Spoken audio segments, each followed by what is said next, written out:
যে কোনো বলারই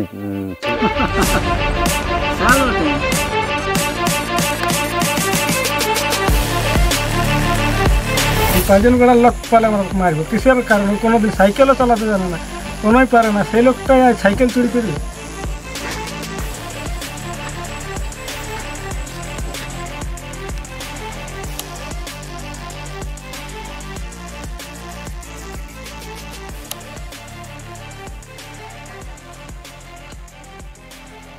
In the middle of the year 2020, we have started work in an underprivileged marginal Shobo tribal village.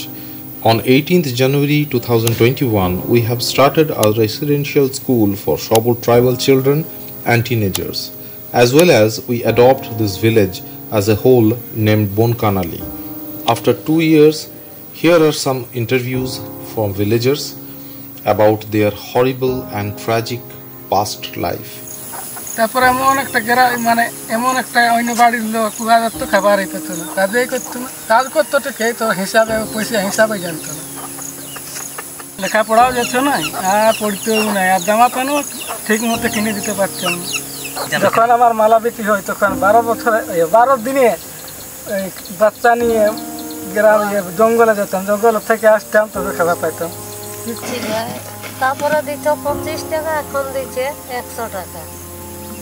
আর অন্য বাইরে গেলে 200 টাকা বেতন দিচ্ছে।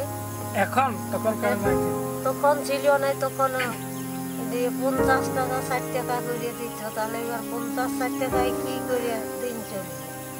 এবার সবার ঘরে 3টা-4টা করে বাচ্চা, এবার পড়ার কোনো ইহা নাই, জামা কাপড় নাই, এবার ওইটাই খাবার কিনবে, চাল ডাল কিনবে না, বাচ্চারা জামা কাপড় কিনবে, আরো এমনি সেটা তো আছে, জ্বর অসুখ আছে, তার দেখাবে। দুটো দিদি আর একটা ভাই মারা গেছে, ওষুধ কিনতে না পাই, ওষুধ কিনতেই পারতো না।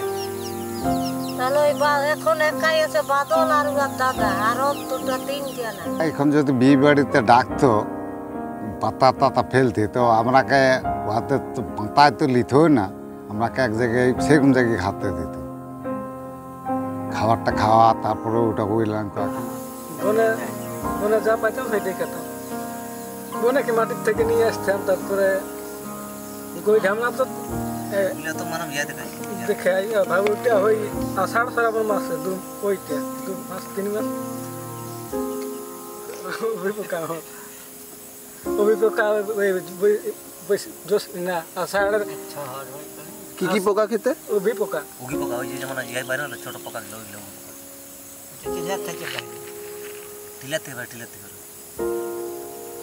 টিলার থেকে বেরোয়। ওইগুলোকে ভাজিয়ে নিয়ে আর ওই ছানাছুনুকে বাটিয়ে দুটি দিয়ে আর টুকু নুন চা বানাতে, ওই নুন চায়ের সঙ্গে আর কালোই পোকার সঙ্গে চাখনা হয়, ওইটা খাইয়ে আর যা দিনটা বাচ্চা থাকিয়ে যায়, সেই বিকাল যতক্ষণে আসবো ততক্ষণে ভাত দুটি পাবে খাই। যে কাজ পাই নেই, কাজ পাতাম না, সেই সময় আমরা শিকারে বেরিয়েতাম। সে দলবন্দি আমাদের গোটা পাড়াটা, হিন্দু শিকার, তারপরে চিড়ু শিকার, এই পটাশ, যে কোনো মারতাম জঙ্গলে নিয়ে আসতাম। না কাজ পারলে কি করা যায়, ওইলাই মারি এখন খাবার কারিটা হয় না। যারও দাঁড়িয়ে থাকতো ধামনা, গহি, এই বাঁধারা, টুরি ব্যাং, ওইলি ইন্দুর, ওইলা খাওয়াই আর কোথায় টাকা পয়সা, লোককে কাজ না করালে কোথায় টাকা পয়সা পাবে? তাহলে ওই যা পাইতো বনের জিনিস খাওয়াই ছানাছুনুকে বড় করিয়েছে। তারপরে আমাদের ওষুধের ব্যবহার কি করতাম, পাইয়ে গেছে পলাশ ছাল, তারপরে টান ডিংলে, যদি মাথায় পাইয়েছে হাতে পাইয়েছে, ওইটা ওষুধের ব্যবহার। টান ডিংলে মানে কি ঘাসটা এখানে সামনে গেছে, আর পলাশ গাছের ছাল ওইটা ছেঁচে নিয়ে লাগিয়ে দিত হাতে। চাল ডাল তখন কমেছিল, 1 পুয়া চাল আনলে 7 দিন রান্না করতো, ফেন মালটা খাইতো আর ভাতলা রোদে শুকতে দিত। আরো ঘুরে ওইটাকে শুকাইয়া রাখতো, আরো ঘুরে ফ্যান মারটা, আরো তারপরে দিনে জল দিয়ে সিদ্ধ করতো, আর ওই ফ্যান মারটা খেয়ে আরো ভাতলাকে শুকাইতো, অমনি করে করে 7 দিন খেতে। এক পোয়া চাল। এক পোয়া চাল। তো গেছিলাম আমি ডাক্তার ঘরে নিয়ে গেছিলাম দাদাকে, রোহিণীর বাবাকে।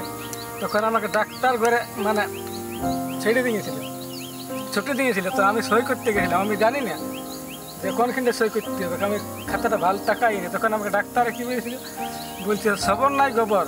তো ছুটি নিয়ে বেরিয়ে গেলাম। তারপরে আমার তো অভিজ্ঞতা একটুকুও নাই, যে কোনো বলারই ছিল না। তো একটা যদি কোথাও একটা ছড় দেখতে পাচ্ছ লোহা জিনিস, তখন বলছি এটা সিনখাড়ি ওটা চুটি করে তীর করা এই জন্য। তখন এমনিভাবে সবার রাখিয়েছিল যে কোনো বলারই ছিল না। বাবা ডায়রিয়া হয়েছিল, নিয়ে গেল লুয়াগড়। লুয়াগড় নিয়ে গেল, চিকিৎসায় ভালো করতে পারে নাই, মানে পায়খানাটা ভালোই হয়নি। তারপর ইয়ারা তো 2 ভাই ছিল বড়কারি, আর আমরা যখন যাচ্ছি দেখতে তখন ডাক্তারও বলছে না না ছোটো বাচ্চা নিয়ে তোমরা এখানে ঢুকতে দিব না গ্রামে হাসপাতালে। তাহলে ওই কান্দে কান্দে আমরা চলে আলি ঘর। এই যে যেমন খাটিয়া থাকে, খাটিয়াতে বসতে বলে খাটতে বসতে হবে তো না। যদি আমরা এখন চলতাম তাহলেও ওরা ঠ্যাংলা যেমন সে কিসে ঝাঁপা আছে, ব্যাং নিয়ে ঝাঁপায় তেমনি ঝাঁপা যেত। তো আমরা বলি এমন জিনিস যে সাজিয়ে ছুঁয়ে দিব, দেখি না কী করে। ওই আমাদের নয়াগড়ের থেকে এই মাটি যেমন মাটিতে বসে আছে তেমনি একটা ছিল। তখন আমি স্কুলে বসতাম, হ্যাঁ বসতাম। তারপরে কোথায় কি হয়ে গেছে, মানে ফালি দিয়েছে গাড়ি, হঠাৎ করে পুলিশ ঢুকে গেছে। তখন আমরা সব ছুটে পালালি। তো সেই তখন থেকে আমি স্কুল ছেড়ে দিলাম। আমরা আর কে মানে এমন তাকাচ্ছে না, মানে সবর বলতে পুলিশে তাড়া করে নিয়ে যেত। তুমি অন্যায় করো আর না করো, তাই মানে নিয়ে যেত। রোদে রোদে গাড়ি গাড়ি খালি যদি খালি দিয়েছে তো আমাদের থাকে আসলে। যদি রাত 12টায় ফালি দিয়েছে তো 1টাকে ঢুকে গেল পুলিশ গাড়ি। আসিয়া যদি সবাইকে গ্রামের পালিও তো ভালোই, আর নাই পালিও তো বলবে কি গেল চুরি করতে। তো আসিয়া আমাদের সবাইকে পাইয়েছে, তাহলে আর কোনো বলে নেই। একাই একবার সঞ্জয়ের বাবাকে পাইনি, তো কুটুম ঘরে ছিল, শ্বশুর ঘরে, তখন বলছিল গেল চুরি করতে। আমাদের পক্ষে দমে খারাপ করে, মানে দমে ঘিন্যা পরিশ্রম কুয়াদের কাছে করলেও ঘিন্যা, মানে সবসময় আমার তাকিয়ে থাকতেও না। তারপরে দমে খারাপ বল সবসময় খাটাবে, তাও ঠিক নেই। আর পুলিশের ব্যবহার কিরকম থাকতো? পুলিশের ব্যবহার হঠাৎ করে কোনো একটা রাস্তায় চললে আমাদের পুলিশের বই আমরা ওই রোডকে উঠতে পারতাম না। রোডকে ওই জঙ্গলে ঘুরিয়ে বলতো, কি করবো উপায় নেই।